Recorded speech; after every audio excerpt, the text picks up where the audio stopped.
हम लिए चलते हैं आज बहुजन समाज पार्टी के पूर्व मंडल प्रभारी कठेरिया साहब मुकेश कठेरिया जी से बात करते हैं। जी फोन कॉल पर जुड़ चुके हैं। यानी कि बसपा सुप्रीमो बहन मायावती ने एक लखनऊ में बैठक बुलाई थी। उस बैठक में बसपा सुप्रीमो मायावती ने तय करी कि अब की बार मान्यवर कांशीराम साहब के परिनिर्वाण दिवस पर एक विशाल रैली करेंगी। तो उसके बाद 9 अक्टूबर को एक रैली करी गई। उस रैली में आप भी दिखे थे, तो उस रैली में क्या नजारा था? सम्मानित साथियों, मैं आप सबका धन्यवाद देता हूं। बहुत बहुत आपका धन्यवाद है और आभार भी करता हूं जी कि आपने मुझसे बात करने का प्रयास किया। इसके लिए बहुत बहुत धन्यवाद है। जो माननीय बहन जी ने 9 अक्टूबर को माननीय कांशीराम साहब के परिनिर्वाण पर जो महारैली लखनऊ के अंदर बुलाई थी, उस रैली ने इस देश ही नहीं पूरी दुनिया में जो परम पूज्य बाबा साहब को मानने वाले लोगों की पार्टी एकमात्र देश की बहुजन समाज पार्टी है। क्योंकि परम आदरणीय बहन कुमारी मायावती जी इस देश की नहीं पूरे विश्व में आयरन लेडी के नाम से जानी जाती है। उन्होंने इस रैली के करने के बाद देश में जो लोग कहते थे कि बहुजन समाज पार्टी खत्म हो गई है, उन्होंने इस रैली को करके देश की नहीं पूरी दुनिया में ये दिखा दिया कि बहुजन समाज पार्टी न कभी खत्म हुई है और न कभी भविष्य में खत्म होगी। क्योंकि बहुजन समाज पार्टी जो है ये इस देश के दलित शोषित वंचित समाज के महापुरुषों की देन है। इसलिए मैं कहता हूं कि जो माननीय बहन जी ने रैली की है, इस रैली के माध्यम से उन्होंने संदेश दे दिया पूरे देश में कि आने वाले 2027 में परम आदरणीय बहन कुमारी मायावती जी उत्तर प्रदेश में 5वीं बार बहुजन समाज पार्टी की सरकार बनाने जा रही हैं और उत्तर प्रदेश की 5वीं बार बहन कुमारी मायावती जी इस प्रदेश की मुख्यमंत्री बनेंगी। जी बसपा सुप्रीमो बहन मायावती 9 अक्टूबर की महारैली करके उत्तर प्रदेश की राजनीति में एक नई रेखा खींच दी है। कई सालों बाद बीएसपी की लखनऊ में विशाल रैली में लाखों लोगों की जनसंख्या आई और ये रैली बहुत बड़ी रैली थी। और आज के युग में देखा जाए कि जो रैलियों में आज कल लोग नहीं पहुंचते थे, खाली कुर्सियां दिखती थी, लेकिन अब वो धर्म के जो कार्यक्रम होते हैं उस स्थान पर लोगों को जाना हुआ। लेकिन सबसे बड़ी ये बात है, लगभग में 13 साल बाद ये रैली हुई, लेकिन यहाँ पे कुर्सियां नहीं थी, जमीन थी, जमीन में पब्लिक बैठी हुई थी, लेकिन फिर भी वहां पे पब्लिक के लिए जगह नहीं थी, पूरी ठसुआ ग्राउंड था। और एक बात और करें कि विधानसभा में बहुजन समाज पार्टी का एक सदस्य है, वो रसड़ा विधानसभा के उमाशंकर सिंह, और लोकसभा में 0 हैं, लेकिन फिर भी इतनी बड़ी रैली कैसे कर सकती है मायावती? बहन कुमारी मायावती इस देश के समूचे दलित शोषित वंचित समाज जी की मसीहा है।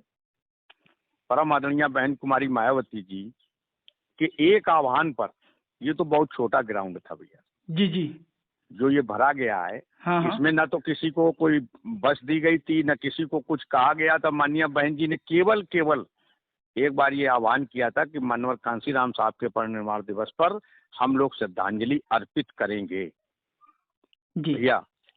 तो परम आदरणीय बहन कुमारी मायावती जी और इस देश के जो महापुरुष हैं माननीय परम पूज्य बाबा साहब माननीय कांशीराम साहब जी, उनके इस देश के जो अनुयायी हैं, उन लोगों ने माननीय बहन जी के आह्वान पर, ये तो बहुत छोटा ग्राउंड था, अगर इससे बड़ा भी ग्राउंड होता तो साथियों वो भी कम पड़ जाता। क्योंकि जितना आपने देखा होगा कि जितना ग्राउंड के अंदर लोग थे जी उससे कई गुना ज्यादा बाहर लोग थे, जिन्हें बहन जी के अंदर पार्क में जाने का मौका नहीं मिला।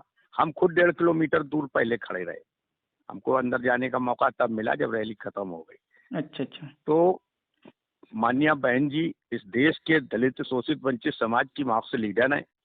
उनके आह्वान पे इस देश का एक आदमी, बड़े बड़े लोगों ने रैलियां की हैं, इस देश के प्रधानमंत्री ने की, इस प्रदेश के मुख्यमंत्री ने की, लेकिन साथ आपसे मैं कहना चाहूंगा कि उनकी रैलियों में भी कुर्सियां खाली नजर आई। बिल्कुल। यहाँ तो कुर्सी नहीं थी, क्योंकि यहाँ दलित शोषित पीड़ित समाज है, वो तो जमीन में ही बैठना पसंद करता है माननीय बहन जी के सामने।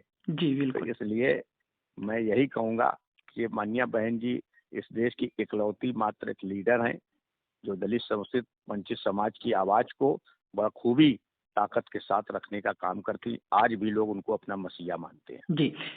बसपा सुप्रीमो मायावती ने अपने मंच से यानी कि रैली में भाजपा की तारीफ करना और विपक्ष पर गर्जना। देखिए, ये तो जो विरोधी लोग हैं जी वो जी तरह तरह की हवाएं उड़ाएंगी।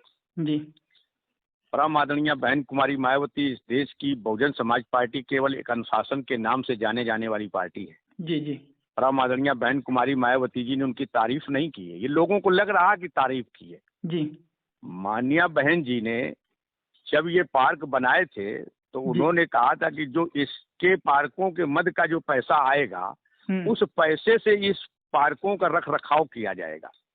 5 साल जो आज अखिलेश यादव जी बोल रहे हैं, 5 साल इनकी सरकार रही, इन्होंने 2 रुपए भी उस पार्क में लगाने का काम नहीं किया, ना उस पार्क में कोई काम करने का काम किया। 5 साल सरकार पूरी चली गई, उसके मत का पैसा आता रहा, क्योंकि ये हमारे मानवर कांसीराम साहब हो चाहे परम पूज्य बाबा साहब हो, ये हमारे महापुरुष हैं, इन्होंने हमको जीने का अधिकार दिलाया है। तो उनके पार्कों का पैसा, उन पार्कों में कौन लोग जाते हैं? उन पार्कों में वही लोग जाते हैं जिन लोगों की उनके प्रति आस्था है। बिल्कुल। उनकी आस्था से जब वो लोग टिकट लेकर के पैसे दे करके उनको देखने जाते हैं, उनको पुष्पांजलि देने जाते हैं, तो उनके पैसा जो आता है तो उस पैसे से उसका रख रखाव होना चाहिए। तो हमारे महापुरुष का पार्क था, जर्जर हो चुका था, बड़ी स्थितियां खराब हो गई थी। माननीय बहन जी ने माननीय वर्तमान के मुख्यमंत्री जो हैं उनको एक लेटर लिखा, लेकिन उन मुख्यमंत्री जी ने अगर हमारे महापुरुष मानवर कांसीराम साहब हो या परम पूज्य बाबा साहब हो, उनके पार्क में उस मत का पैसा लगा करके अगर उस पार्क का जीर्णोद्धार किया, तो इसमें अगर हमने उनको धन्यवाद दे दिया तो इसमें कोई बड़ी बात नहीं है। और धन्यवाद देना भी चाहिए। जो आदमी अगर कोई काम अगर अच्छा करता है, उसको अगर अच्छे काम के लिए अगर हम उसकी सराहना कर देते हैं तो कोई भारतीय जनता पार्टी से मिलने नहीं जा रहे हैं। और इसके बाद माननीय बहन जी ने मोदी जी के लिए क्या नहीं बोला? मोदी जी के लिए बोला, भाजपा पर तो उन्होंने पूरा प्रहार किया, लेकिन सुनने वालों को सुनाई नहीं पड़ता है ना। उन्होंने मोदी जी के लिए बोला 5 किलो चावल दे करके 5 किलो गल्ला देकर इस देश के लोगों को गुलाम बनाने का काम कर रहे हैं। जो हमला हुआ था पालम गांव में, उसके लिए बहन जी ने कहा कि अगर भारतीय जनता पार्टी चाहती तो ये हमले को रोक सकती थी, अच्छी सुरक्षा कर सकती थी, लेकिन भारतीय जनता पार्टी उनकी सुरक्षा करने में नाकाम रही, इसलिए इतनी बड़ी घटना हुई। उन्होंने योगी जी के लिए कहा कानून व्यवस्था उत्तर प्रदेश की ध्वस्त है। जी। तो क्या ये विरोध नहीं था? बिल्कुल। केवल उसको प्रचार करने के लिए, लोगों को ये दिखाने के लिए तरह तरह की अफवाहें फैलाई जा रही हैं, ऐसा कुछ नहीं है। माननीय बहन जी ने हर दल पर प्रहार किया, पूरी ताकत के साथ प्रहार किया, और जो माननीय बहन जी को करना चाहिए था वही माननीय बहन जी ने किया। कुल मिला नसीमुद्दीन सिद्दीकी ने उसी दिन बहन जी पर हमला बोला था। क्या कहा था? रैली में केवल अकेली बसपा की भीड़ नहीं थी, ये संयुक्त बीजेपी और बसपा की संयुक्त रैली थी। उसको लेकर के क्या आया आपकी राय? देखिए, नसीमुद्दीन सिद्दीकी कोई लीडर नहीं है, उनको परम आदरणीय बहन कुमारी मायावती जी ने लीडर बनाया था जी। और आज नसीमुद्दीन सिद्दीकी के पास 4 लोग नहीं है, 4 लोग उनके पास नहीं है।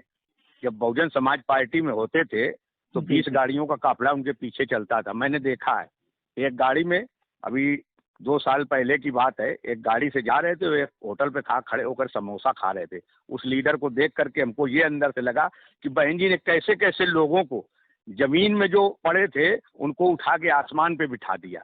नसीमुद्दीन सिद्दीकी लीडर कम, गुलाम ज्यादा हो गए हैं, क्योंकि उनके अंदर गुलामी की जो ये बातें आ रही थी ना। जी। बहुजन समाज पार्टी और बहुजन समाज के लोग इस देश की बड़ी बड़ी रैलियों को सफल करते हैं। जब उनको लोग किसी भी दल की हो भैया, बिना उनके कोई सफल नहीं कर सकता है। और कहते हैं कि वो उन्होंने सरकारी बसें संयुक्त रैली दी। अरे भारतीय जनता पार्टी के पास लोग अगर होते तो वो अपनी रैलियां सफल नहीं कर पाते हैं, तो वो हमारी रैली क्या सफल कराएंगे? उनके अंदर ये क्या, कहाँ से काबिलियत है? नहीं, बिल्कुल, मैंने भी वहाँ की तस्वीरें देखी हैं। जो अपना बहुजन समाज पार्टी का समर्थक है या प्रेमी है, वो अपना खाना दाना और बांध करके गया, वहाँ पर खाना दाना और एक हाथ में बोतल पानी की, और वो वहाँ पे खाना कर रहा था। तो हमें विश्वास हुआ कि वो अपने स्वेच्छा से वहां पहुंचा है, किसी के कहने से और ना किसी के चंद रुपयों पर गया है। चलो अगले इंडिया गठबंधन के लोग जो समर्थक हैं वो लगातार बहन जी को आरोप लगाते हैं कि 2024 में बहन जी ने इंडिया अलायंस में क्यों नहीं शामिल हुई। मैं इस बारे में ये कहना चाहूंगा जी कि परम आदरणीय बहन कुमारी मायावती जी स्वाभिमान और सम्मान से कभी समझौता नहीं करती हैं। जी जी इंडिया गठबंधन में आपने 3 बैठकें परम आदरणीय बहन कुमारी मायावती जी के बिना आपने बैठकें की। जी माननीय अखिलेश यादव जी कह रहे थे कि अगर इंडिया गठबंधन में बहुजन समाज पार्टी आएगी तो हम अपना अलायंस तोड़ लेंगे। बिहार से लालू यादव कह रहे थे कि अगर बहन जी इंडिया गठबंधन में आएंगी तो हम अपना अलायंस तोड़ लेंगे। इस कारण उन लोगों ने इंडिया गठबंधन में बहन जी जाने के लिए पहले तो तैयारी नहीं थी और सम्मान के साथ समझौता करना नहीं जानती वो कभी जीवन में, चाहे कुछ भी हो जाए। जी इसके बाद जब उनको ये लगा लास्ट में कि बिना बहुजन समाज पार्टी के हम इस देश से भारतीय जनता पार्टी को नहीं उखाड़ सकते, उखाड़ के फेंक सकते हैं, तब साथियों इन लोगों ने प्रचार करना शुरू कि बहन जी को हम लेना चाहते हैं, बहन जी को हम लेना चाहते हैं। लेकिन आप एक चीज बताएंगे, सगे भाई की अगर शादी हो, ठीक है, और उसको तिलक हो जाए, बरीक्षा हो जाए, उसको ना पूछा जाए और जब बारात जा रही हो तब उससे कहा जाए कि बारात में चलो, तो आप भी नहीं जाएंगे क्योंकि सम्मान वहां लगा होता है। परम आदरणीय बहन कुमारी मायावती जी ने इंडिया गठबंधन में ना जा करके उन्होंने कांग्रेस पार्टी और भारतीय जनता पार्टी दोनों को दिखा दिया। कांग्रेस को ये दिखा दिया कि हमारे बगैर तुम इस देश में भारतीय जनता पार्टी को उखाड़ के कभी फेंक नहीं सकते हो, और भारतीय जनता पार्टी को ये दिखा दिया कि जिस दिन हम चाहेंगे, जिस दिन हम सोच लेंगे कि भारतीय जनता पार्टी को इस देश से नेस्त नाबूद करना है, उस दिन हम तुमको नेस्त नाबूद कर देंगे। ये भारतीय जनता पार्टी भी समझ गई। जी जी, यानी कि एक मध्य प्रदेश का एक चर्चाओं में मुद्दा बना हुआ है। ग्वालियर हाई कोर्ट में बाबा साहब की प्रतिमा को लेकर एक अनिल मिश्रा लगातार विरोध कर रहा है और एक हाल ही में उसने कहा भी है आरक्षण की समाप्ति करना, सनातन की स्थापना करना और BR राव को स्थापित करना और SC और ST एक्ट को समाप्त करना। तो इसको लेकर के क्या राय है? देखिए, ऐसा इस देश की जो मनवादी सोच के लोग हैं, मनवादी सोच के लोग हैं, उनको आरक्षण और परम पूज्य बाबा साहब जीवन भर खटकते रहे, आज भी खटक रहे हैं। क्योंकि परम पूज्य बाबा साहब ने जो बहरे थे उनके कानों में सुनने का अधिकार दे दिया, जो गूंगे थे उनको बोलने का अधिकार दे दिया, जो जमीन में पड़े थे उनको चलने का अधिकार दे दिया। तो इस देश की मनवादी व्यवस्था की सोच के लोग तो हमेशा ये चाहेंगे कि कुल मिलाकर के भारत का संविधान खत्म हो, आरक्षण खत्म हो, और परम पूज्य बाबा साहब की जो स्टैचू जगह जगह लगी हैं उनको तोड़ने का काम क्यों करते हैं वो? क्योंकि उनके अंदर गंदी सोच, गंदी मानसिकता के तहत वो लोग काम कर रहे हैं। ऐसे लोगों के करने से कुछ नहीं होगा, क्योंकि परम पूज्य बाबा साहब इस देश ही नहीं पूरे विश्व में उनके जैसा महापुरुष न पैदा हुआ है और न अभी होने की संभावना है। सुप्रीम कोर्ट के जज BR गवई के ऊपर कोर्ट परिसर के अंदर एक मनुवादी वकील उनके ऊपर जूता फेंकने का प्रयास करता है। कहीं वो संविधान के ऊपर या बहुजन समाज के नाते ये जूता फेंका गया? इस देश में दलित समाज आज तो वो देश के सर्वोच्च पद पर थे। जी जी, उन्होंने देश के सर्वोच्च पद पर जूता नहीं फेंका था, उन्होंने इस देश के दलित समुदाय के पूरे दलित समुदाय के ऊपर जूता फेंकने का काम किया है। और मैं तो कहूंगा कि ऐसे व्यक्ति को इतनी कठोर से कठोर सजा दी जाए कि आने वाले भविष्य में किसी भी व्यक्ति की इतनी हिम्मत ना हो कि किसी भी सर्वोच्च पद पर बैठे हुए व्यक्ति, वो किसी भी समाज का हो, उसके ऊपर जूता फेंकने का प्रयास किया जाए। जी, आपसे बात करने के लिए बहुत बहुत धन्यवाद। तब तक के लिए बने रहिएगा। जय भीम साथियों।